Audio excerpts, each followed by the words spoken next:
Hello, and welcome to Failing Up, a limited series from the shallow end about our collecting failures, how they haunt us, and ultimately make us better collectors. It's about the moments we need, even if we don't necessarily want them. I'm Dave Schwartz, and I wanted to do this series to help us all feel a little less alone in this hobby. We've all made mistakes. No one is perfect. And maybe, just maybe, we can learn from each other. Today's guest is Theo, who's Clemente collector on IG and YouTube. He's a smart, thoughtful collector. He's got a growing YouTube audience, and he was a big contributor to this year's Hobbypalooza. But when he first got back into the hobby, he learned the hard lesson that some cards are irreplaceable.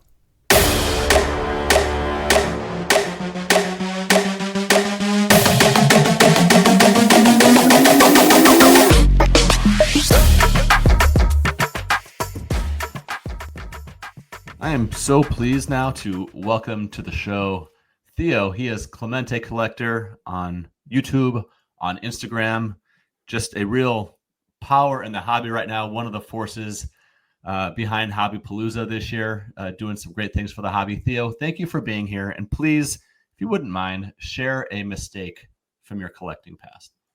Sure. Thank you, Dave. I appreciate you having me on. So I got back into the hobby, give or take about 4 years ago, a little bit more. And me getting back into the hobby was me experiencing vintage baseball cards for the first time in my life. Prior to that, I only collected modern, which would have been 90s during my childhood. So I start getting on YouTube, I start showing my Clemente cards, and I start hunting for more. And give or take, I start looking into card shows that are within my area, and I find that my area has a mall show only about 15 minutes from my house. And sounds really exciting to me. I've never went to a card show, ever really. I used to only go to flea markets growing up. We didn't have card shows in our area. So I went to my first card show. It was 2022, I believe, was the year. And I am a pretty low budget collector traditionally, unless I'm, able to get like a bonus at work or it's the holidays or whatnot. So I only took $100 with me to the card show. And I was worried that since it's a more local show, which I do live in the Pittsburgh area, I was going to see some Clemente cards that I really wanted, but $100 wasn't going to cut it, right? So I packed up pretty much any card that was non-Clemente that I had, and I took it as something maybe I could trade with if I needed to. I knew I couldn't go to an ATM if I found something more than 100. So I'm at the card show. I do pick up some lower budget Clemente cards, and I'm down to about $20. And I get up to a gentleman's table, and he's got a Clemente patch on the table, and I'll show it on the screen. But if you're listening online, it's basically a patch of Clemente statue, and I never saw it before. And now, granted, remember, I'm only probably 1 year into collecting Clemente. I've never seen it before. The dealer has a sticker on the patch. It says rare patch, only 50 ever made. And I asked him about it, and he has a price tag of $75 on it. I asked him about it, and he goes on to a whole story. There's only 50 of these made when the Clemente statue went up in 1994. They only gave them to VIPs, and I was one of the lucky people to get one, and you won't see it anywhere else. You'll never see another one. And I was like, wow, I can't believe this. Like I haven't seen one of these before, and it's really cool. And the one thing I'll say, though, is when I first started collecting Clemente, I did create myself guardrails. And I know you've talked about guardrails before on some podcasts. And one of my guardrails was I would only spend money on Clemente items or cards that were playing days. So anything after 1973, I'm not going to spend money on that. I want to save all my money for anything that's during his playing days. Obviously, this is outside that guardrail, right? So I'm looking at it. I got $20. And I said to the guy, oh, man, I have to have this. I never seen one before. You said there's only 50. And I said, what, can we work out a deal? I got some cards I brought with me. I'd only have $20. So he's going through my cards and he grabs one card out. It's a 1962 Topps All-Star Willie Mays card in a 5.5. I'll show you. I have the counterpart here, a 1962 All-Star Hank Aaron card right here. Okay, so this was in the case also, but that Willie Mays was in a 5.5. It was nicely centered, beautiful card. Well, this card, the Hank Aaron card and the Willie Mays card are both cards that I got from my father's collection. My dad had a complete 1962 set, and the only Hank Aaron and Willie Mays cards I had left from that collection were those two cards. Okay. And he looks at it, he looks up values, he goes, it's a $60 card. And I go, yeah, I mean, that's probably pretty fair. And he goes, plus I have to sell it. So really, I probably need to get this for $50 trade. And then he goes, and then you can throw in $20 if you want the patch. And I'm like, wow, I guess, I'm not collecting Willie Mays and Hank Aaron. I guess, yeah, that's pretty fair. He's right. He's got to make money on this Willie Mays card. And basically, I made the deal. So I get home and I immediately have regret. I I said, what did I just do? I like the patch, but now every time I see it, I think about the trade that I made. And I guess my biggest learning from it was the reason why I had regret was because it was the only card I had from my dad's collection that was a Willie Mays card. And I guess the biggest takeaway is you can't put a price on a sentimental value is kind of what I took away from that experience. In the moment, I completely understand what you're saying. In the moment, was there any hesitation, or was it, you said when you got home, is that when it sort of set in? What was it like as you were deciding whether to put the cash with the Willie Mays card to get the patch? I would say what I experience at shows sometimes, and I'm sure other people do, and I don't know if FOMO is the right word. Whenever I see something at a show that I haven't seen before, I feel like it's a good deal or whatever the situation is. I get this point where I'm like, I need it. I need it right now. I can't walk away and think about it. I need to figure out how to make this work. And I've been working on that internally at a show of like, if I walk away, this is probably going to be here in an hour. Like, I don't have to make a decision this second, but being that I was pretty new, like I felt like if I walk away, somebody's going to come behind me and pick this patch up, Completely understand. And for me, it's not so much my struggle at shows is not that. It's not, oh no, it's going to be gone. My thing is I need more time to think about it. But it's one of those moments where you have like 2 minutes to decide. And so sometimes I'll be like, okay, fine, I'll just do it. Yeah. Right. And then later on, sometimes I regret it and sometimes I don't. And in the case with your Maze card, I totally see where you're coming from, but you still have the patch. So is the patch there now? Is it there because it's a part of your Clemente collection, or is it one of those things where you have it because it also kind of serves as a tool, as a reminder, right? To maybe think, okay, slow down a little bit, right? And do I really want to make X, Y, and Z move? Yeah, I would say so. Like I do enjoy the patch, and like you said, it does remind me of that. But it's the only patch I have. I'm not really somebody who cares much about patches, to be honest. I'm more focused on cards than anything else.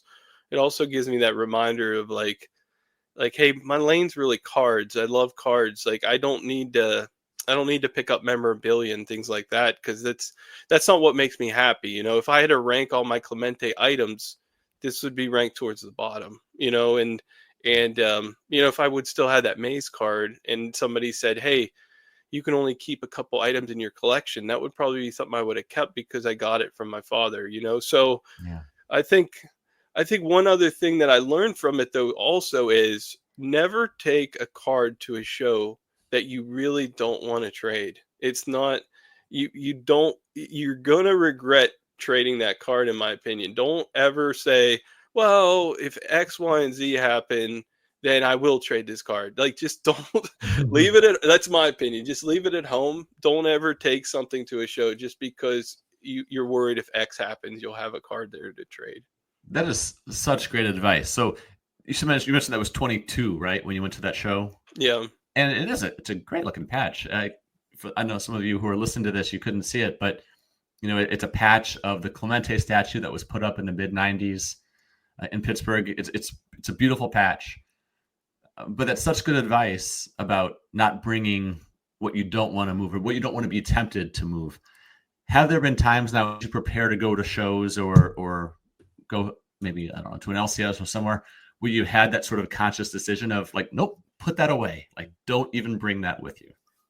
Yeah, I have really, and to be honest with you, I've been a lot more careful too with what I bought. I have some friends who I'll see them buy a card, and 2 years later they're ready to move the card, and I I don't I don't want to in general. I try not to be in that scenario where I'm not buying my forever copy of the card, or I'm buying a card that maybe I'll regret later. So a lot of times, sometimes I'm even jealous at times when people have trade bait, because I'm having a hard time finding stuff that I'm willing to part with, because when I bought it, I was happy with it and I'm still happy with it. So I'm almost to the point where I don't take anything extra to shows. And the other end of it is my experience when I have is dealers in general only want to give you like 70% or less on the trade in.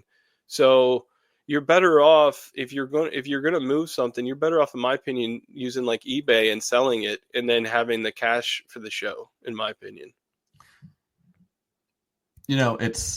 It's really interesting that you said that, because the grass is always greener, is the old saying, right? Yeah.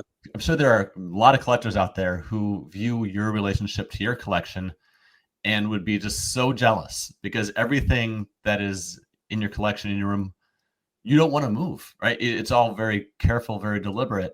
And then you see that as, oh, I wish I had some stuff to trade, right? Yeah. But there's something to really be said and admired about a collection that is as careful as yours is. And I don't want to put myself into your mind at all. So maybe if you could just sort of share with us when you are with your cards and looking around your card room, and it has to be just so satisfying to look around and to not see these extra things and to not see all these regret cards, and instead just see all these things that really feed into your PC. Yeah, I appreciate that.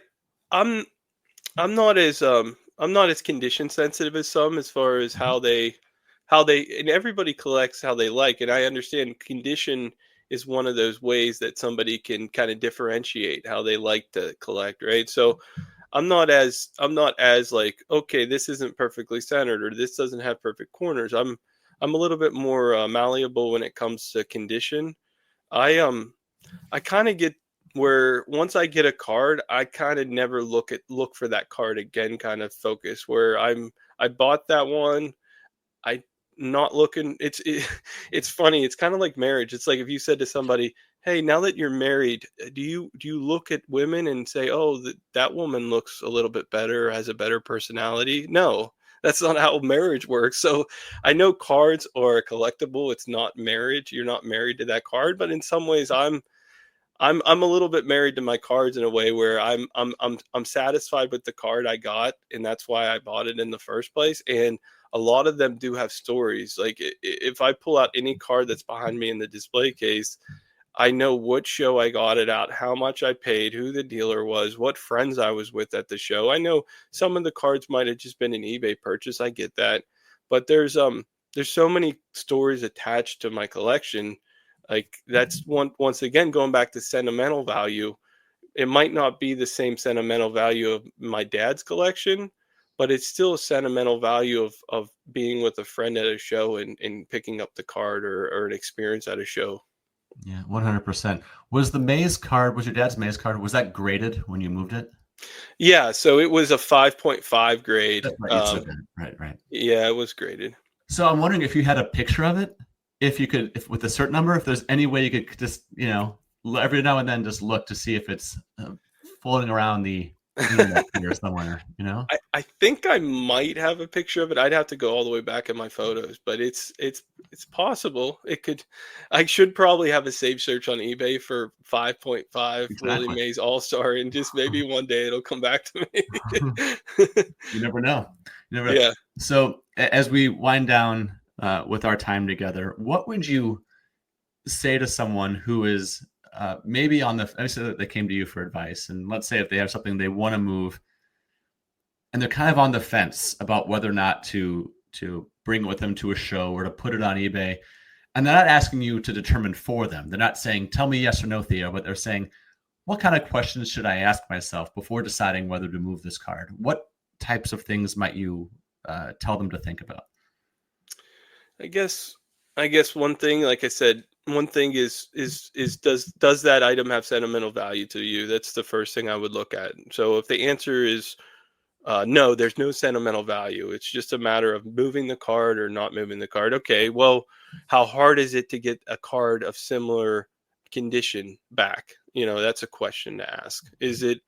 Um, is it a card that could go up in the future and you won't have an easy time attaining it again in the future? Now, I would say if you say yes to the sentimental value question, okay, well, what you got to go down the rabbit hole. What kind of sentimental value is? What kind of value do you put on that sentimental value? I think at the end of the day, if you're on the fence, I would say don't take that card to a show and don't put it on eBay. And I would say just sit on it until you're 100% good with moving that card, is my opinion on it. I can't tell you how many times a collector who's been in the hobby for a long time, like a 30-year guy who's not stopped collecting, has told me, my biggest things in the hobby are my regrets over cards I've sold, and a lot of them no longer sell cards. They get to the point of, I don't want to use the word hoarding cards, but they get to the point of nothing leaves their collection ever because they've been stung so many times of, I sold a Joe Jackson in 1995. That card is now worth $100,000. I've heard so many horror stories about things like that. So I think it's easy to take the money today, but you gotta make sure that you gotta figure out the value that you place on that card before you do it. So I would wait on that decision. Great. Theo Clemente Collector. Check out his YouTube page. Check out his Instagram. Thank you for sharing your story and for the advice. Take care. Thank you.